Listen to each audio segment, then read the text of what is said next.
Something startling occurred when this police officer pulled over a vehicle and the driver rolled down her window. A few hours later, two people's lives were irrevocably altered by something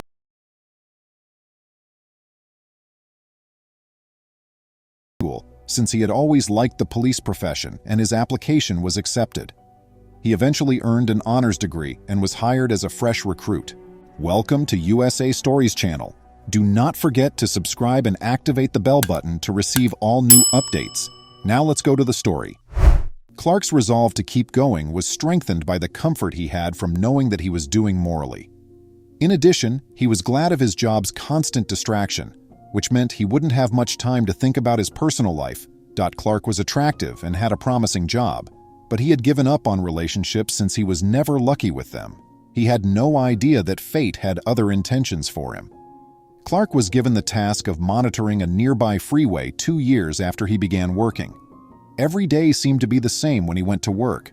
His workdays were normally lengthy and fairly boring, but on one very long and sweltering Friday afternoon, something frightful occurred. Clark was waiting in his automobile that day, looking for those who were breaking the law. Abruptly, a little vehicle darted by him, setting off his police car's speed radar. Swiftly responding, Clark turned on the sirens and sped up, chasing after the vehicle. He easily caught up to the automobile, the sirens wailing into the air, but the driver persisted. He picked up even more speed, and in a skillful move, he parked his car in the center of the lane, bringing the other automobile to a sudden stop. Clark got out of his car, put his hand on his police-issued handgun, and walked up to the driver's window. He tapped on the glass, and when he received no reaction, he did it again, with more pressure. Then he attempted to peer through the window, but the tinted glass made it difficult for him to see anything. He lost patience and moved to the front of the vehicle, whereupon he noticed a woman driving through the glass. She nodded as he motioned for her to open the car right away. The woman's haggard face was visible through the slowly lowered glass as Clark made his way back to the driver's seat. With a kind greeting, Clark swept his sharp eyes over the car's interior in one quick motion. There was something strange about her attitude. She gave him a quick glance before turning away. She had beads of perspiration on her forehead and sunken cheeks. Her body seemed to shake as her fingers tightened their grasp on the driving wheel. Her body was covered with scratches and bruises, which Clark saw right away. Upon closer inspection, he rejected his suspicion that she may be intoxicated. Without any delay, he informed her of the reason behind his pullover and asked her why she hadn't stopped upon hearing the sirens.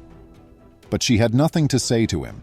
Instead, she kept staring ahead, apologizing excessively, as if she was eager to get away. Clark then requested her license and registration. Without delay, she went inside the glove compartment and extracted it.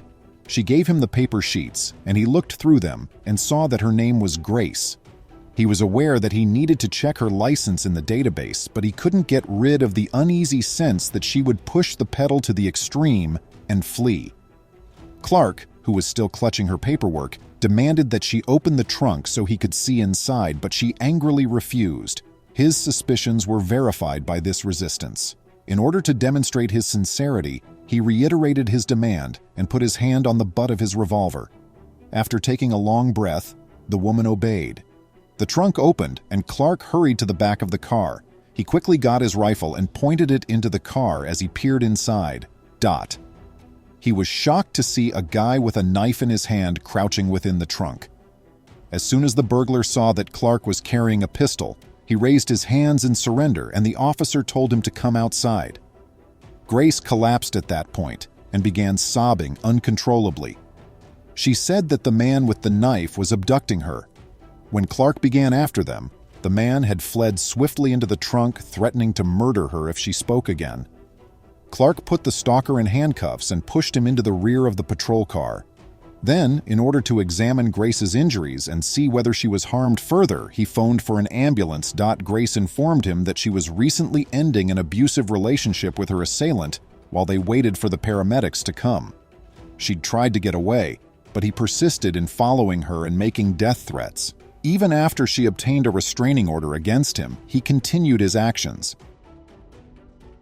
He had been waiting for her at her house that fateful day, and as soon as she got back from work, he had ordered her into the car while brandishing a knife. Waves of the anguish she had experienced shook her body as she talked. Though he did his best, Clark was unable to provide her with much consolation. She was taken to the hospital by paramedics when the ambulance arrived shortly after. Clark drove the stalker to the precinct as soon as they left. As Clark continued to think about everything, Grace continued to consume his thoughts. He was constantly checking to see if she was okay and had left the hospital. He drove to the clinic to visit her as soon as his shift finished. She had not been hospitalized, but she remained at the hospital. She had decided to stay and have a few more rests before heading back home. With the exception of a few bruises, the physicians had detected nothing wrong with her, and they had given her an ointment to heal them. She happily accepted Clark's offer to drive her home as he was relieved that she was well enough to return home. The stalker required the officer's comforting presence, even though she had been arrested and was still incarcerated since she had not yet recovered from the horrific event. As Clark drove her home, they conversed extensively and got to know one another better. Grace welcomed him in for tea when they arrived at her home. Considering all he had done for her previously, it was the least she could do. It was becoming obvious to neither of them that something amazing was going to occur. Despite having only known Grace for a few hours, Clark discovered that he loved being with her after leaving her home. It seemed as though he had known her for ages.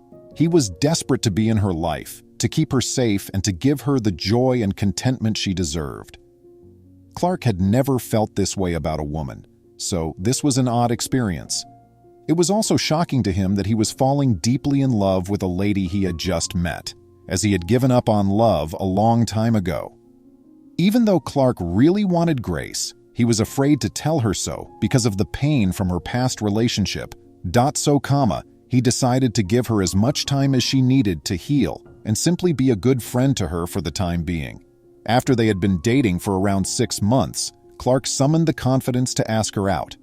Grace was thrilled about it, much to his delight. She loved hanging out with him, and because they saw each other virtually every day, it seemed only fitting that they moved toward a serious relationship. It took only 3 dates for Clark to know for sure that Grace was his soulmate and that he would not be able to live without her. A year after they had begun dating formally, he proposed to her. He was ecstatic when she said yes. He pledged to always take the best possible care of her and treat her like the queen that she was. Clark had always wanted to be content and fulfilled in both his personal and professional life, and now he felt that way. He was aware that he would never have met his wife if it weren't for his work. Consequently, he made a self-promise to himself that he would always give his all at work and that he would never give up trying to serve and protect. What a lovely tale! If you had discovered a lady driving a fast automobile in the same condition as Grace, how would you have responded? Tell us in the comments section below. I appreciate you watching, and I'll see you later. Please remember to subscribe to our channel, give us a thumbs up, and turn on the notification bell so you won't miss any of our videos. If you enjoyed the tale, the next video that plays on your screen will probably move you too.